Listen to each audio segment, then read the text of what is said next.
from the book of Exodus what God's Spirit is saying. Hear what God's Spirit is saying to you. But Moses said to the Lord, "O my Lord, I have never been eloquent, neither in the past nor even now that you have spoken to your servant, but I am slow of speech and slow of tongue." Then the Lord said to him, "Who gives speech to the mortals? Who makes them mute or deaf, seeing or blind? Is it not I, the Lord? Now go, and I will be with your mouth and teach you what you are to speak." But he said, "O my Lord, please send someone else." Then the anger of the Lord was kindled against Moses, and he said, "What of your brother Aaron the Levite? I know that he can speak fluently. Even now he is coming out to meet you.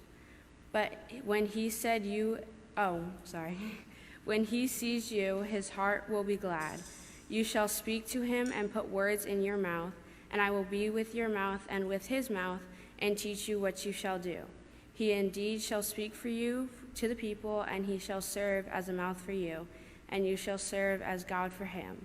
Take in your hand this staff, which with all shall perform the signs."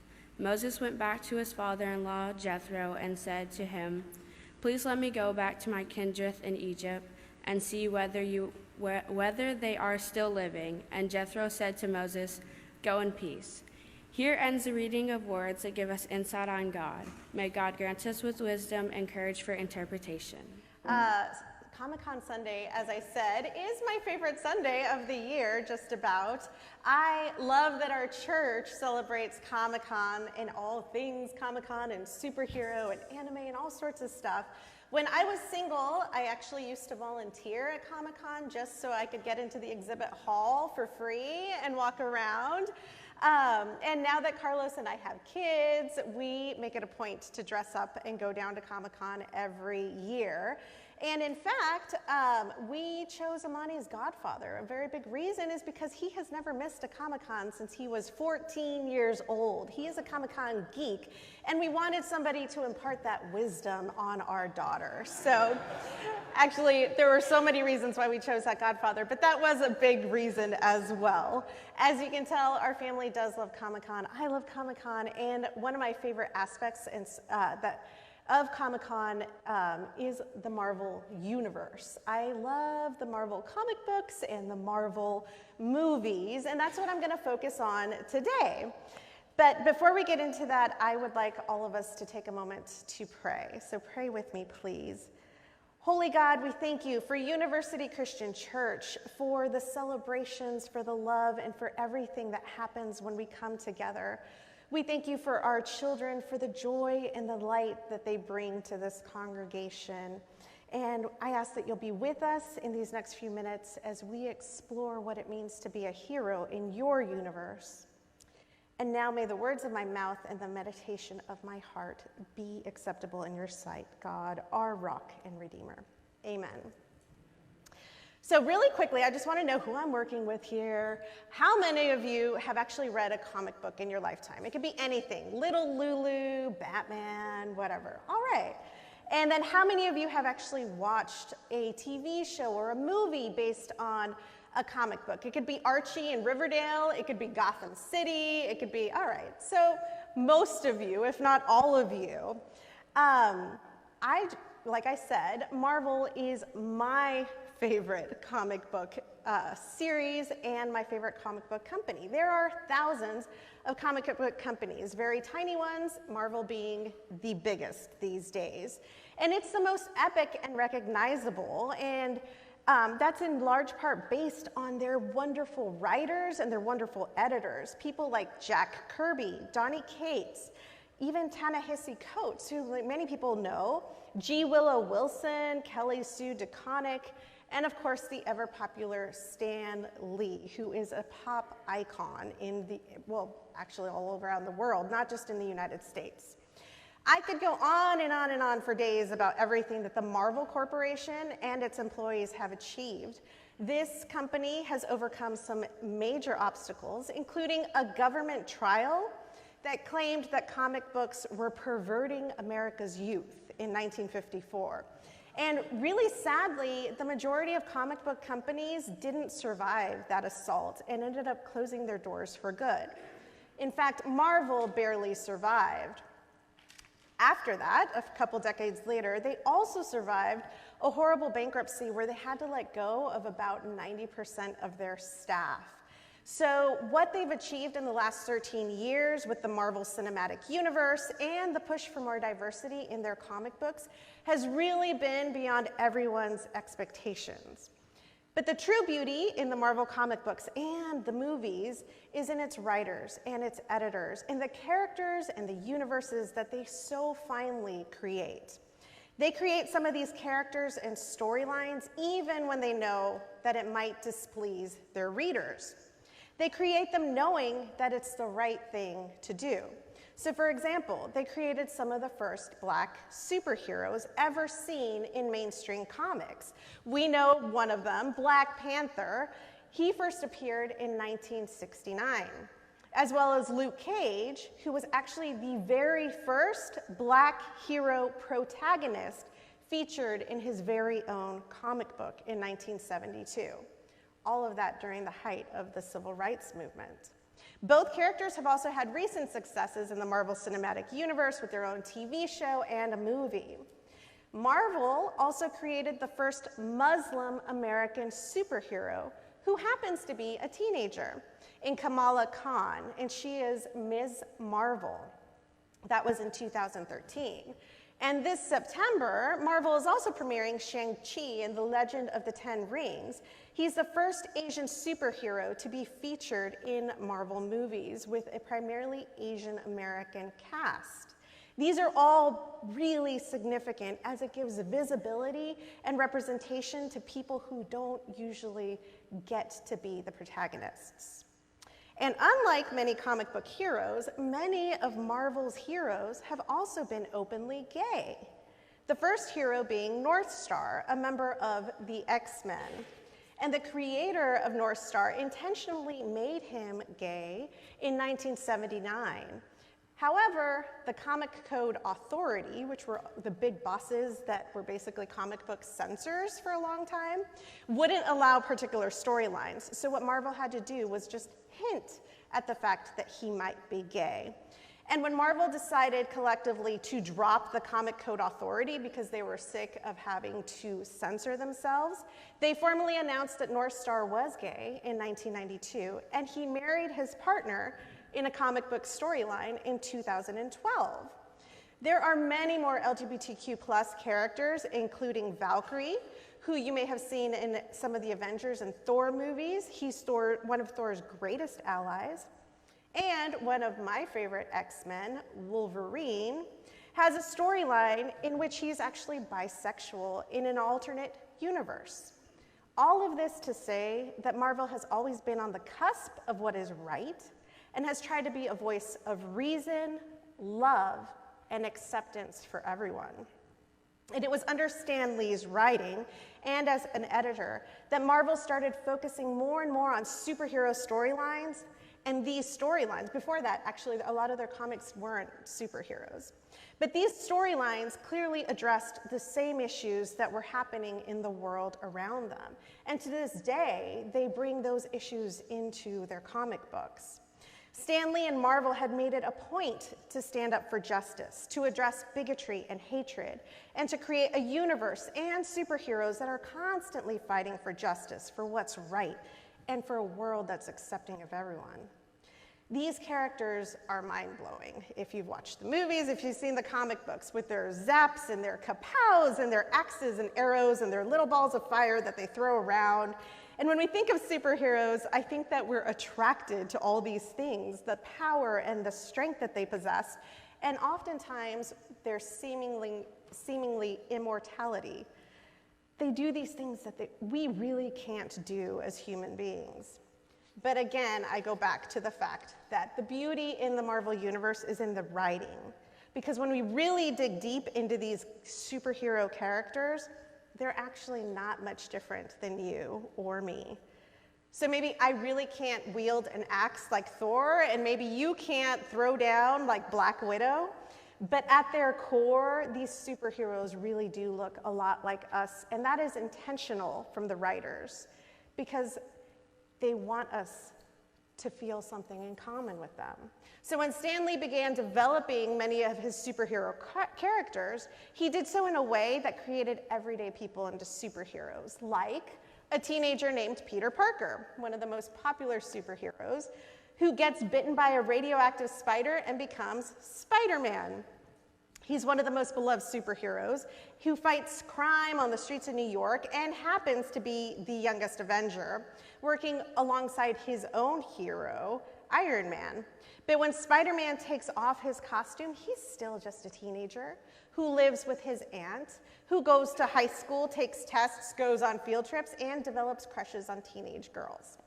And Steve Rogers, hello, is a skinny 90-something pound asthmatic who wants nothing more than to fight for justice in his country.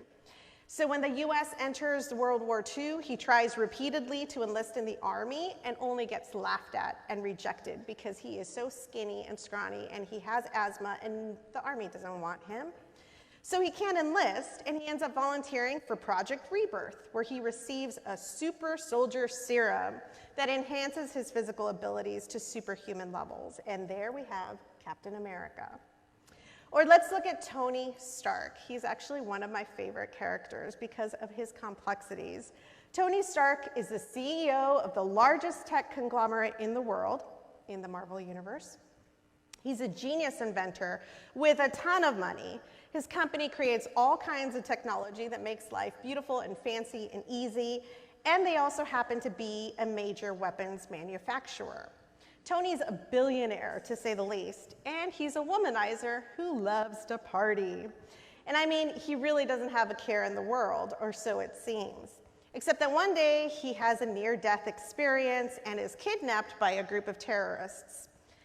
Events unfold, and it's in this lowest moment when he feels he's lost everything and is on the brink of death that he begins to see just how destructive the weapons his company makes truly are. Being a genius inventor while he's kidnapped, he creates a suit of armor and escapes his captors. He manages to make it back to the United States and creates different versions of his suit until it's just right. And then he quickly declares that he has more to offer this world than making things blow up. He shuts down the weapons division of his company, takes the new suit of armor and uses it to fight for good and for justice, and becomes Iron Man, a superhero that eventually becomes a founding member of the Avengers. And while yes, these superheroes all have immense strength and skill, they're actually really flawed, dynamic, and have weaknesses of their own. Spider-Man is shy. He's never part of the cool kids at school, even though he's a superhero. He doesn't tell anyone. And he often walks around the halls of his school feeling really insecure. He's just a kid. Captain America, even though he's big and strong now, and he spends years of his life as a superhero, he always craves the one thing he cannot have in his modern life. And that's a normal life and love with Peggy Carter, his true love.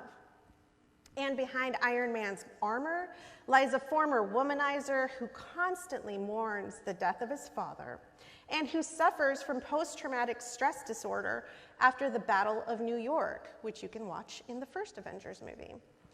So in fact, the Avengers themselves, this big group of superheroes, actually fight all the time. They're always fighting and bickering so much that sometimes it gets in the way of their success.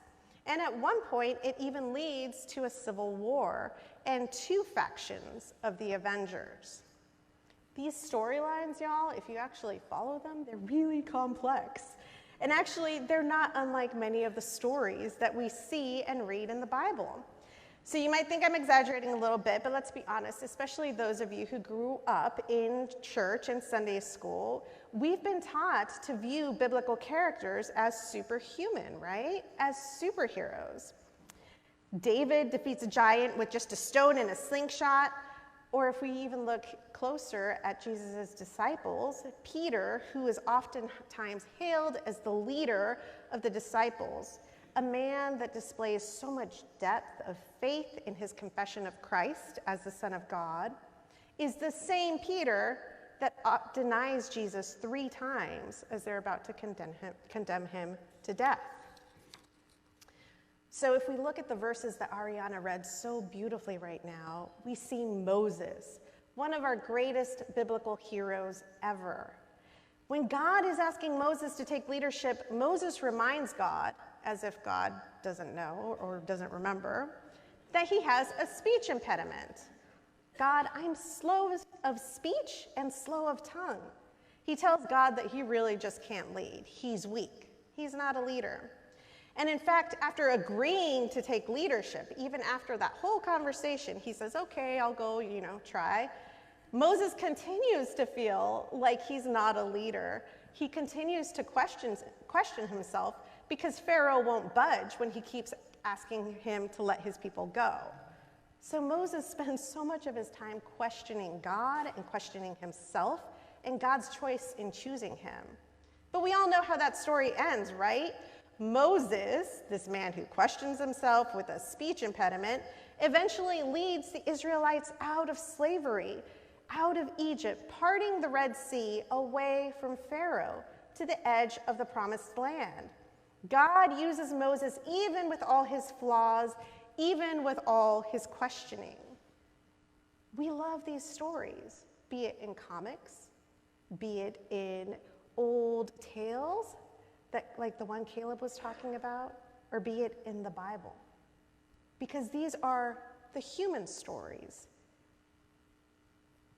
Aren't these the stories that attract and compel us because they remind us of ourselves, of what we are capable or what we might be capable of?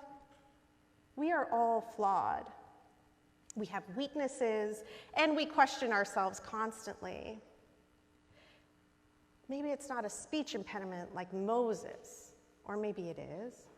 Or maybe you have a physical trait like Steve Rogers or King David that gets in the way of your belief in yourself.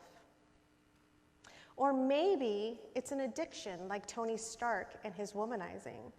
Or maybe a mental health disorder like Tony Stark's PTSD, or Wanda Maximoff's depression.